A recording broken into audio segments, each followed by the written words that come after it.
the reality is somewhere between the subjective and the objective, right? A lot of arguments that you'll have with people throughout your life are about exactly that. Are you irritating or am I oversensitive? It's like, well, you know, we're going to hash that out for a good long time before we figure it out. But the point is that if you're possessed by an emotional state or a motivational state or an idea or some kind of complex, you'll see the world through its eyes. And then the facts reveal themselves to you through the lens of that particular set of ideas. So it's a very frightening idea because, you know, we like to think of ourselves as masters of our own house, which is completely clueless because it's obvious if you watch yourself for like a month that you hardly ever do what you tell yourself to do, and you're liable to do all sorts of other things that you don't even want to do.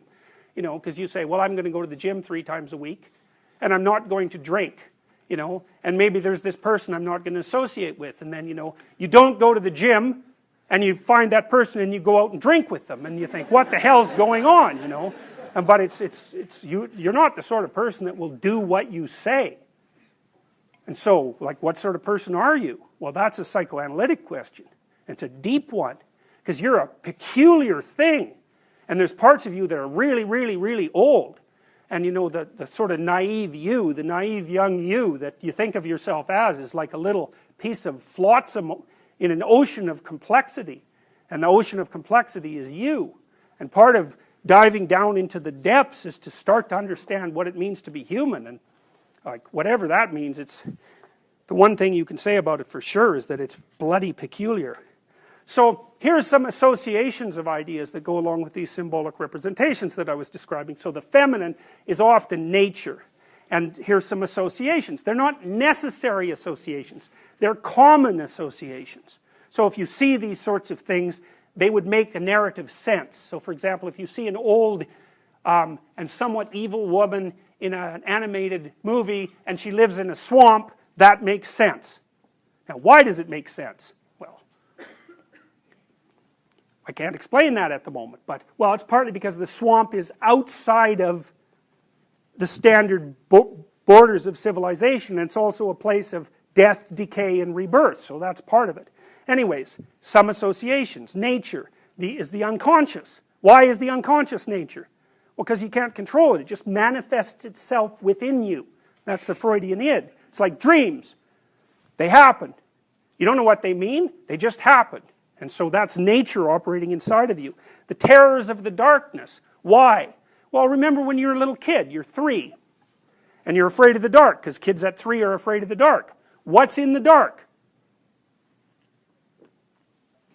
What are you looking for in your closet?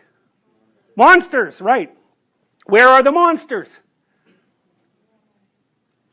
Well, they're not in your closet, hopefully. So, but that's not to say that there couldn't be a monster in your closet. And it's also not to say that when you look at your closet when you're a little kid that you're looking at your closet. Maybe you're looking at the darkness. And then the question of whether or not there are monsters in the darkness gets a lot more complicated. I had a client once who was agoraphobic, and she didn't like to take elevators, which is quite a common phenomena for people who are agoraphobic. And so I was doing standard exposure, which is voluntary exposure to the unknown, which is a prime curative process in psychotherapy. It's like, find out what you're afraid of that's interfering with your movement forward, break it into small pieces, and expose yourself to it. That works. So we go to the elevator, and you know, I say, well, how close can you get to the elevator without being nervous? So she stands like 10 feet away. I say, okay, well, stand there till you're bored and then go 3 steps forward.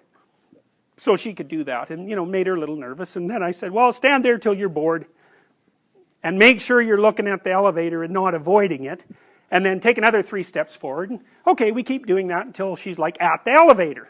So then I say, well, here's the deal. We're just going to let the elevator doors open. You don't have to get on. We'll let them close, and then that's it for today. You know, and I always tell people when I'm doing that sort of thing that I'm not going to trick them. You know, there's no tricks. It's like you don't have to do anything you don't want to do, and I'm not going to play any games on you. So, okay, so the door's open, and she goes, that's a tomb. And then it closes, and you think, well, was that an elevator or a tomb?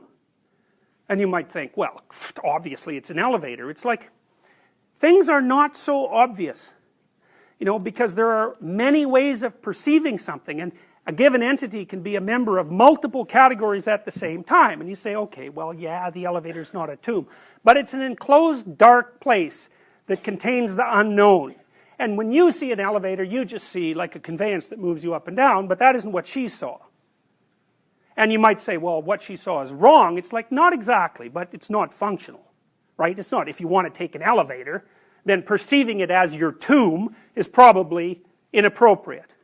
But the point is that it has a lot of associations, like it's a place of constriction and privation, and isolation and separation. And so it has elements of, there are elements of its being that overlap with other things that are frightening. And so agoraphobics are often afraid too of being in a subway, being all crowded in a subway. It's partly because they can't get out and make it to a hospital.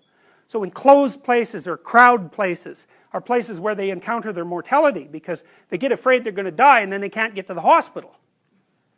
So, you know, they come into a room like this and sit in the middle and you think, hey, crowd of students. They think, place of death. And it's like, well, you might say, well, no, this is a crowd of students. And I might say, well, how come you're so damn sure it's not a place of death? Like, generally it isn't, but any of you could drop dead of a heart attack in the next 5 minutes. So why aren't you terrified out of your skulls because of that? And the answer to that is, you don't know. That's the answer. Because as far as I've been able to tell, most of the things agoraphobics are afraid of, like that they might die at any moment, actually happens to be true. And so the fact that they're afraid of that, it's like, yeah, no kidding, you're afraid of that. How are other people not afraid of it? Well, that's a good question. So, that's nature. That's nature. I can tell you another reason, I think, why the feminine is nature. I don't know what you guys think about this, but I was pretty happy when I thought this up, and it took me a long time. So if you think about the world in Darwinian terms, right, it's a struggle for survival and reproduction, which are basically the same thing. Survival is you, but reproduction is the survival of your genes. So it's a survival issue over very long spans of time. Okay. What do we call the selection mechanism? Right, natural selection, right? It's nature who does the selection. Okay, so let me tell you something that makes female humans different than female chimps. I mean, there's lots of things that do, but... but here's an important one.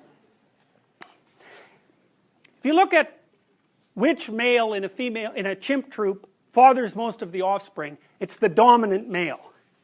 But the reason for that isn't because the female chimps sort of flock around the dominant male. Now that happens in other species, but it doesn't happen with chimps. What happens is the dominant male chases all the subordinate males away and will interfere with any sexual behavior they manifest. It'll chase them away. The females, though, are perfectly happy to mate with a subordinate male if they're in heat and they get the opportunity. So they go into heat, which is something that doesn't happen with female humans, and they really don't care who they mate with.